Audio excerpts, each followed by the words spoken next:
So a couple years ago, I had an extended time to not preach and just work on really drawing near to God. It was a sabbatical for about 2 months, and it was actually such a liberating experience. Partly because I got to be invisible. Okay? I got to go to church and not have to be the one who has to make decisions, and not have to quote unquote preach and do all this. I can just be me. And it was actually a wonderful experience for the first month or so.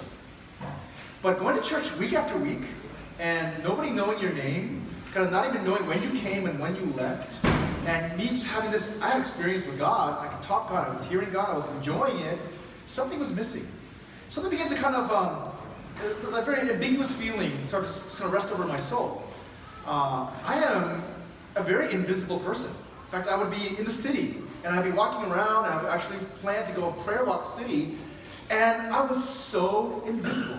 Sometimes that's nice. If you ask any celebrity, they love to be invisible. They don't want anybody recognizing them. But there's something also kind of daunting about being this nobody that nobody knows, has nothing that really seems of worth to anybody. And the feeling kept washing over me. I went to this church actually on Sunday morning in the city because I was planning to prayer walk, and I was down in the downtown area because I was planning to start from the south going north, start at Wall Street and so on and so forth. And at the church, I just recognized that, wow, it's a great church, but like I started feeling extremely invisible and extremely like, wow, thinking about what is my life? Who am I? It was a really strange experience. I walked out and I started, I went to Wall Street, and I started looking around. This was a Sunday, so not a lot of people were there, but I was imagining, oh my gosh, this little area of square footage represents so much wealth, so much influence. And I was like, thinking about how much money do I have in my savings account? What's in my 401k? And I was like, I'm a nobody. Yeah. And I'm praying. I'm like, God, won't you presence yourself here, or bring the people with influence into an awareness of the kingdom? And as I'm walking to different places, I'm realizing this is what the city's like. I don't know if you've ever experienced this when you're on the 7 train. When you're on the 7 train. People are just like rubbing up against each other, just pushing. Nobody is nobody, right? And sometimes when you're in the city, you feel that you have to express yourself. You have to either be musical, you have to be fashion-oriented, you have to be loud, you have to show yourself different or better, because there's just a lot of people around. You are invisible. That feeling came over me even as I was walking by Freedom Tower, and I was just praying with God. I was like, God, why am I feeling this? Why are you allowing me to go through this experience? Because I grew up feeling invisible my whole life for racial reasons. And in the midst of this, I saw this guy. He was sitting down. He was a homeless man. And I saw people, person after person, just walk right past him. I mean, he was sitting in plain view, and there's tons of people just walking right past. And nobody stopped. Nobody even looked at him. If they did, they kind of turned their head away. And I just felt like, I almost looked away because I had a plan. I had to go from Wall Street, then go to Freedom Tower, and then go to 1PP, and I was going to crisscross and keep praying. And all of a sudden, I got the sense of, I need to talk to this guy. So I stopped, and I asked him his name, and sometimes it's hard to build a conversation with somebody. I didn't want to give him money, because there's reasons for that. So I just asked him, have you eaten today? And he goes, no. So I walk over, and I asked for a hot dog. It was like $5 for a freaking hot dog. I only had $10 with me, I gave him some food, and I just sat and talked with Bob for a while. And somehow he was gracious enough to tell me his story of just, he's divorced, he has kids, and somewhere along the way, he just lost control of his life, and doesn't know how to find it again, and he's stuck. And for 40 minutes, nobody stopped.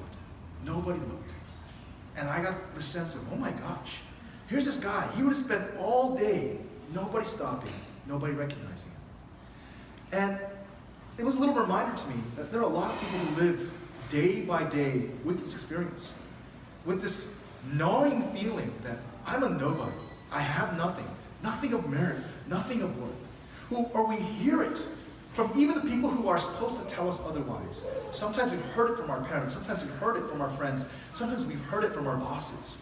You're just not somebody special. You're not somebody of worth. And even if we hear it, even if we try to convince ourselves, we don't allow it to sink in. This is an experience of modern day life, one of the invisible amongst the masses. But it's also the experience of humanity in general. That when it's kind of like, it's not just in the city you can experience this. When you're out, when you're out in the prairies, and if you've never experienced this, go out where there's no light pollution, and just sit there in a cloudless sky at night, and it will shock you how many stars are in the sky. At first you're like, "Ooh, this is so cool," and after a while you're like, "Oh, I feel so small." Okay, those are not just the skies that we can, the stars that we can see. If you try to begin to see what's out there, there are like 10 billion galaxies with 100 billion, 1,000 billion stars for each galaxy. And when you do the math, you feel so small. What do you do when you experience this? How do you deal with this sense of, I'm nobody, I'm insignificant, I have no worth? Yeah. I'm a nobody and just live that way? No, in fact, this was a reason for a lot of people, especially in our day, wanting to establish themselves, make a name for themselves. This is actually what you see in the Old Testament. They're wanting to be somebody special because we were built for that. But when you're disconnected with God, and you have to find that for yourself, you're in this constant loop of, I'm a nobody, I have to make myself somebody. I have to make money so that I can feel important. I have to have, letters behind my name so that I am somebody to be listened to. I have to have some kind of position or status or something to tell myself and tell others that I'm of worth. This strategy has been around for a long time. But when we look at the scriptures, when we look at the book of Psalms particularly, we're given a different strategy. What do you do when you're wrestling with the feelings of, I'm really insignificant? And I might feel that way for a long, long time. How do you orient yourself? We're going to look today at a psalm, Psalm 8, where David tells a bit of his experience of what he went through as an insignificant shepherd, and how God actually told him and oriented him to his worth, that one day he becomes a king. But he writes this psalm as a way of saying, this is true for all of us. We are in a series called Summer in the Psalms, and we've been covering different psalms the way through, and I realized that in a lot of my preaching, I reference a lot of the psalms, but I haven't preached through the psalms. It's my first time going through regularly preaching through the psalms, and it's just been very, very meaningful to me. I love the psalms. At points of time when I was extremely depressed, when I was really wondering, God, where are you? I was under a lot of criticism or a lot of pain. The psalms were the place where God spoke to me through. And I'm finding I'm not the only one. These days, if you've got a lot of soul pain and issues, you go talk to somebody. You go to a therapist. But back then, they didn't have therapists. How do you, as a person in Christ, find a place where you can pour out your heart to God, hear in response how he feels about you, have this growing dialogue with God, be mentored into that? In fact, it was through the Psalms. One guy said, Psalms, at a time when there was no therapy, was like therapy. It's like somnotherapy, right? Where your emotions are being discipled, are being trained to respond to God through song, but also through truth. Yeah. And so it's a beautiful way of allowing God to shape you, even in your emotional life, in your soul life. And that's what we've been going through in the Psalms. Today we're covering Psalm 8. And as read before us, this is it starts off as a reflection of, if you imagine yourself, David who wrote the Psalm, knowing what it's like to be looking up at the heavens, both in all of their incredible glory and majesty. He was a shepherd. Shepherds were out with their sheep day and night. And at nighttime, he couldn't just sleep because there were, wolves about. He had to fight even a lion and a bear. There are thieves about. So he has to be alert. So he's paying attention. And if you're out in the night sky, like I said, you feel both. You feel the grandeur, like, oh my gosh, this world is amazing. And how much more amazing are you, God? But you feel how small you are. So he writes the psalm. He starts, Lord, our Lord, how majestic is your name above all the earth. You have set your glory up in the heavens.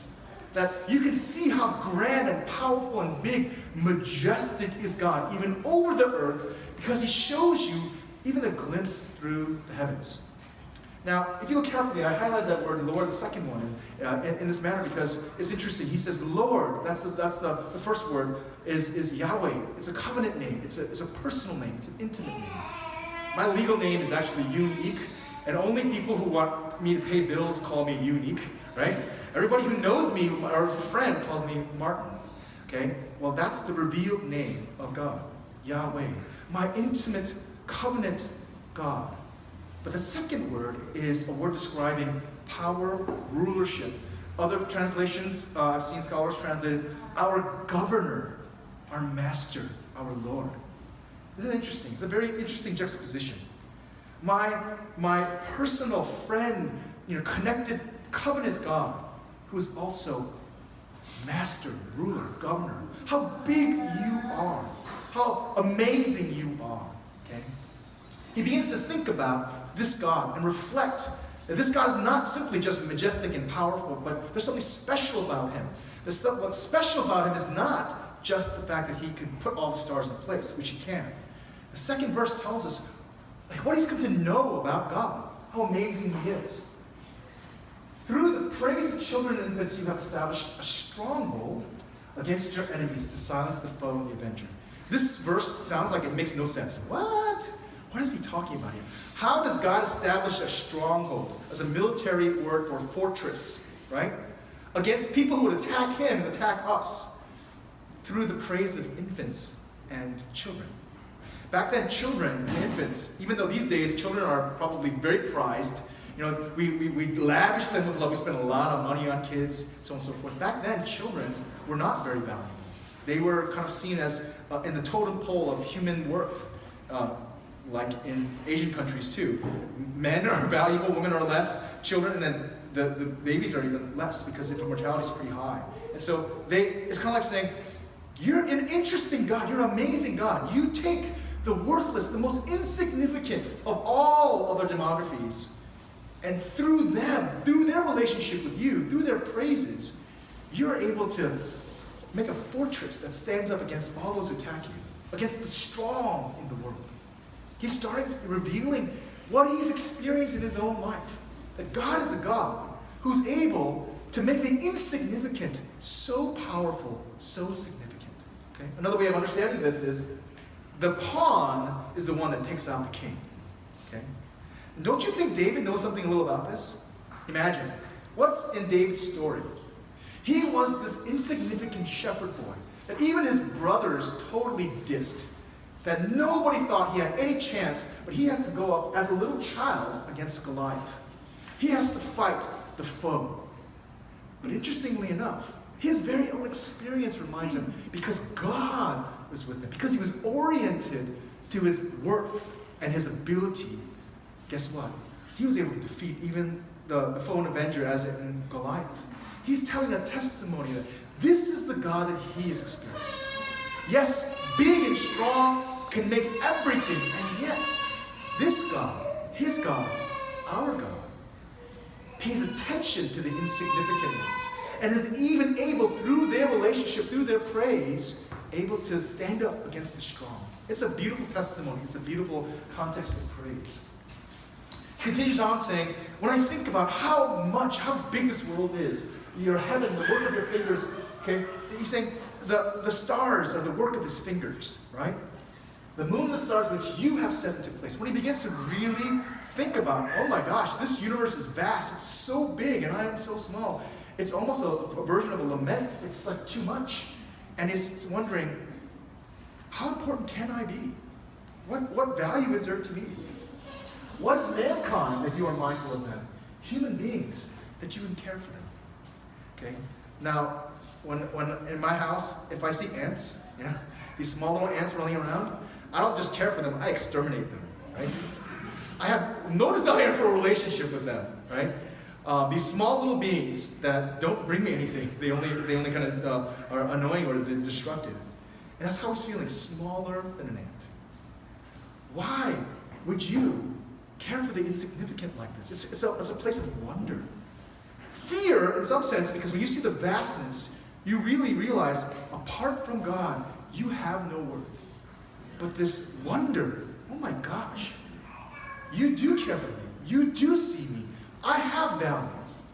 He, in fact, tells us the kind of value that God puts in us. And actually, it's almost heretical, right? I'll explain what I mean. Most of us think that every person is valuable, yeah?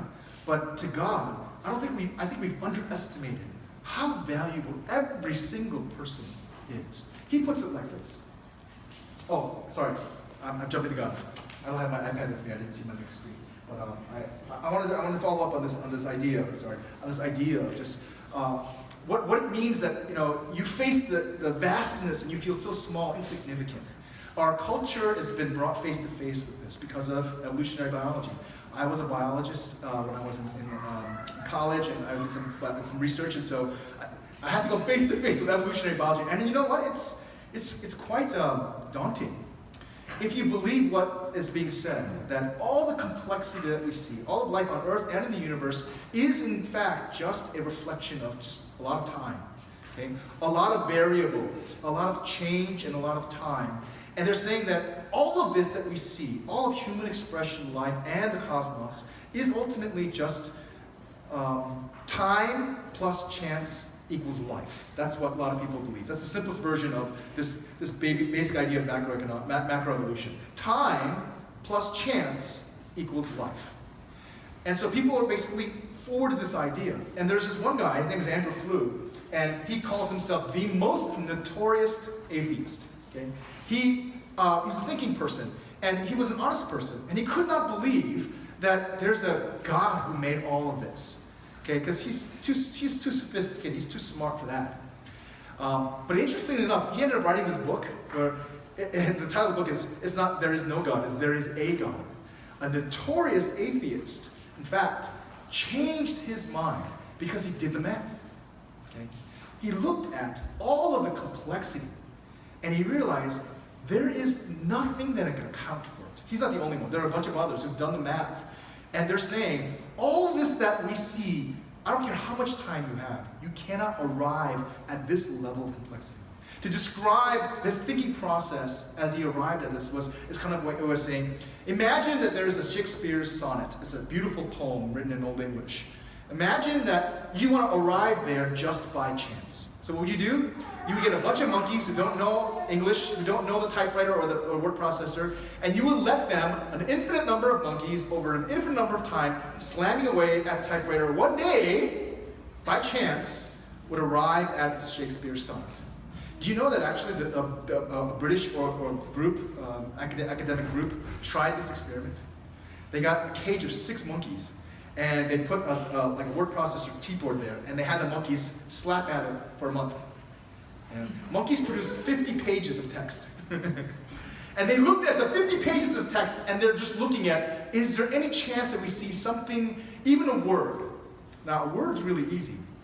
A word like I is a word. A is a word. But it has to have a space between it, right? You have to type space I, space. Space A, space. 1 month of slapping away 50 pages of text, not even one word. Interestingly enough, how can you imagine becoming close to a line in Shakespeare's sonnet, much less coming close to the sonnet itself? The math just didn't work, and he began to realize, oh my gosh, it's not just the fact that it's the math of time plus chance doesn't equal life. When you look at not only the complexity, but the beauty of the world, he actually was convinced there is a designer.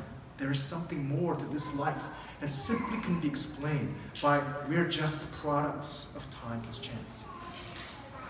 The psalmist knew this way before this atheist, this notorious atheist, came to some form of reflection. You don't just have to do the math. You can actually reflect and hear that, in fact, apart from everything else, if you look at life, if you look at God, and you listen for Him, especially, you realize, though you should feel so insignificant, there is something, both a hunger for significance and an echo that you are coming from God. And he never said he became a Christian, but that was one move that he was able to make. We find that it's not just the math that tells us this, it's God Himself that tells us this. This is George White. We are not just congealed stardust, some collection of atoms and molecules, an accidental byproduct of cosmic chemistry. We are not just something, we are someone. We are actually made in the very image of God. But this is what David says. We're not just someone, okay, a biological creature. He says something almost heretical. This is where I was trying to get to. Okay? He says we are just a little lower than the angels. He doesn't say we're just a couple notches above the chimpanzees. Okay? And I'm not talking about the ones in the movies these days. You know, the movie came out. We're not just a little above the chimpanzees. He's saying we are far above all the animals. We're just a little, just even bit, one notch below the angels. And this is why it's heretical, because that word angels, is translated angels, it has a root form in actually gods. I understand why they don't translate gods, because people can really, really kind of get messed up. Like, what? David says we're just one notch lower than the gods, or lower than God? That means I'm a god, which is a form of heresy. But actually, he pushes it that far. We're just a little lower than God. I don't know if you realize that. The person next to you is just a little lower than the angels, just a little lower than God. You know, we're not trained to think that way. We're not trained to see that way. Our culture says if you are not have something great about you, your personality, your giftings, or your network, or your worth, right, that you're just a nobody. But actually, David tells us the truth. He's echoing Genesis chapter 1, verse 27. So God created mankind in his own image, from the dust of the earth. He breathed his very breath into man, only mankind. And he said, guess what? No matter what you feel, no matter what you look like, no matter what your strength or lack of strength may be, by the fact that we were made in his image, we bear incredible worth. In the image of God, he made them, male and female, he created them. Not just men, but female too. Not just adults with earning power, but children too. This is a democratization of the value of a person. Back then, when this was written, only pharaohs and kings who had some measure of deity were said, I'm made in the image of God. But the scriptures say, even the poor shepherd, like David, out in the field, shepherds were like they're like persons with the least status, the least worth. He understood this. He believed this. It filled his soul, and he was able to live out this life. Eventually, even becoming the most influential person, because he was oriented in his worth to God. Not only have you made us little lower than the angels, you've made us rulers. Okay? Remember? God is the governor, and we're like one step underneath him, right? If God is the president, we're the cabinet members, right? You made them rulers over the work of your hands. You put everything under their feet. All of life. The herbs, the wild animals, the birds, and the seas. It's basically saying all of living animals are under our rulership. It's a huge thing for a shepherd to reflect on this. It's a huge thing sometimes for us. Especially if you've, for whatever reason, told and believe that you're insignificant. That you don't matter. You're not special. Okay? I don't care what the millennials have heard, all the time that you're special, but guess what? You're gonna hit life, and you're gonna be told you're nobody. Okay? If you haven't experienced that yet, just wait a little. It's coming. It's coming. What do you do then? What do you do then?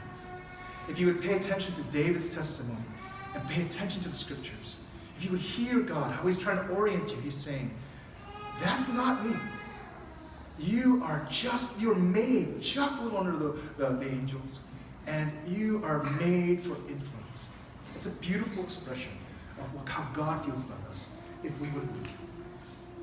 I love the fact that it starts off with one phrase, O Lord, how majestic is your name above all the earth, and it finishes with the same phrase.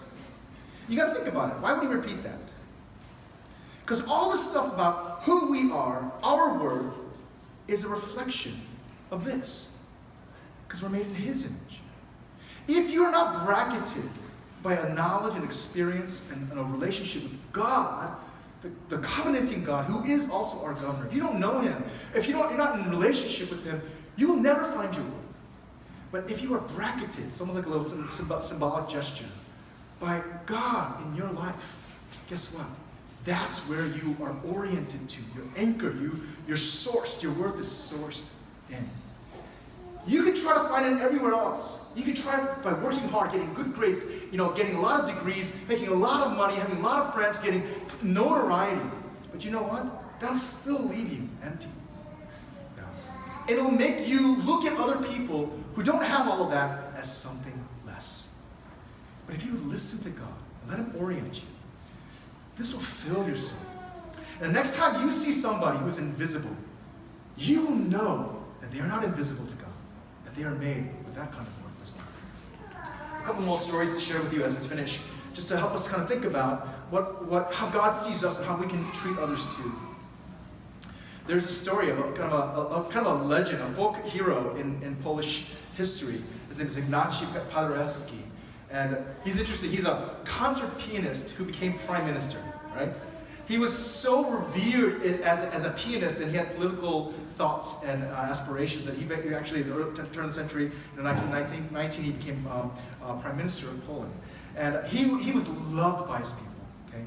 And he would come and he would do like a concert, and it would be the highlight of that whole day, whole town. And so this mother who had a son, and she wanted him to become a great pianist, wanted to inspire him, bought a ticket to go see him perform a concert as a pianist. And she brought her son, and as they were getting ready and the staging and so on and so forth, she was talking to friends and she lost track of her son. Well, as the time to the 8 o'clock start time came around, she looked up at the beautiful Steinway on the top of the stage. There was her son. Looking at the piano, and then put his hands in the keys, and everybody starts to look at him because he's playing a song. Twinkle, twinkle, little star. Now they all came to see who? This amazing, folk hero, this pianist who's a prime minister play. This popular, he's like revered. And this little kid, this nobody, this little schmuck goes up there and starts playing on this beautiful piano. Twinkle, twinkle, and the mom's like, oh, in horror, in shame. But before she could go to drag him off, kind of like that. Guys, you guys see that video of the guy who was expert, and he was in Korea, and he was talking about North Korea on CNN, and this little kid comes in playing, and the mom, you remember that video? Okay, it went viral. Mom drags the kids, before she could do that, Paderewski comes in, and as he's playing, he leans over, and he whispers into the boy's ear, "Don't quit, keep on playing." So, as the boy is realizing, everybody's watching me, he's playing Twinkle Twinkle, Paderewski, with his left hand, starts a bass line, and starts to fill and supplement. With his right hand, he does a rolling obligato. I don't know what that is, but that's what it said, right? He does the right hand side. And the crowd is just mesmerized. Because here's this kid, this insignificant kid playing an insignificant song, but everything is different. This story actually remains. Because who? Because of the master who's come, wrapped his arms around, bracketed him, and filled in that song. Sometimes we feel that way. What is my life? What have I done? What have I achieved? Who am I? What is my worth? I'm this insignificant person playing this insignificant song. But God would say, I get to come around you. He whispers in our ear, don't quit, keep on playing. He fills it in a masterful way. And he makes our life count. That's David's story. And I want you to reflect on this. I'm not going to go to this next one, but I want you to think about this. David can say this. He experienced this not because he was a king. When he went against Goliath, was he a king? Did he achieve anything? Did he have any? Thank you, Mark. Yes, that's what I like. Go for it. He wasn't a king yet. He was a nobody in the eyes of everyone. But he was oriented to God. He knew who he was because of what God had told him he was. we can live this life. We can make incredible influence, even with our little song, in other people's lives. Because there are so many who are told from birth they are nobody, they are nothing. We can go and sit with them. We can go tell them how God sees them. And that's actually one of the most powerful ministries that we can have. I want you to have your bow your heads with me.